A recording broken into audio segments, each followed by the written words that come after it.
In this video, we will show you how to replace your oil pressure switch on this Ford Ranger with a 2.3 liter engine. This will be located attached to your oil filter housing under your engine.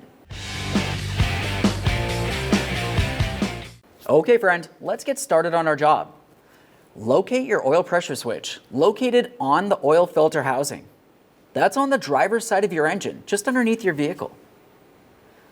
On this electrical harness, you're going to find that you have one little squeezable lock. Squeeze that in and pull this wire out of place. Give it a quick inspection for corrosion and set it aside. Now the next thing we can do is continue on to removing the oil pressure switch from the filter housing. Before you do so, make sure you clean the area so no dirt or debris makes its way inside the engine oil.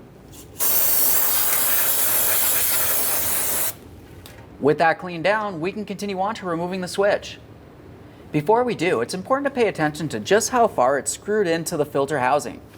We'll have a quick look at the new one here. This is actually only screwed in approximately halfway. Essentially, you just want to make sure that you're up to the sealant point and a little bit further into the engine. You don't necessarily have to have this completely bottomed out. You can quickly take a peek up straight through here and you'll see exactly how far in you need to go. Now to remove this, you may find that you have an issue getting a 24mm socket on here because there's one area on the transmission that protrudes out a little bit. You can use a 24mm wrench, it's just going to take a little bit longer. Keep in mind, oil could come out of this area. It's a good idea to have a collection bucket under here so you can recycle it properly. This is typically not very tight. Once you get it moving, it should be pretty easy.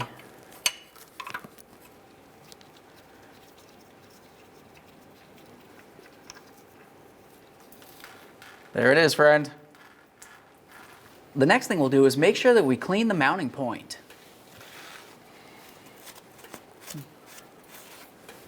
Give that a quick inspection, make sure there's no debris or damage, and continue on with the installation of our brand new oil pressure switch.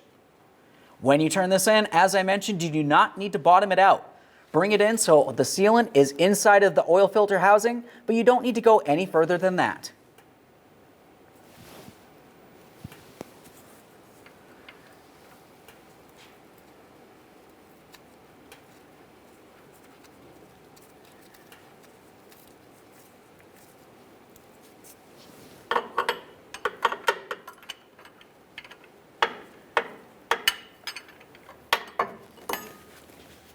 Typically, when you stop tightening this in, it's a good idea to make sure that you have the lock in a position that somebody can easily access. We'll quickly look underneath this area to make sure we are in the proper position. Go ahead and take hold of the sensor and double check to make sure it's secure. Reconnect the wiring harness and clean up your mess.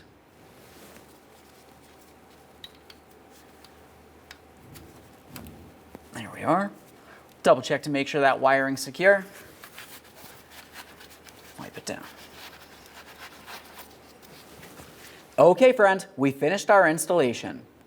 At this point, after you've cleaned your mess, go ahead and make your way out from under the vehicle. Start it up, let it run for a little while and check for leaks. After that, go ahead and turn it off and check your engine oil level.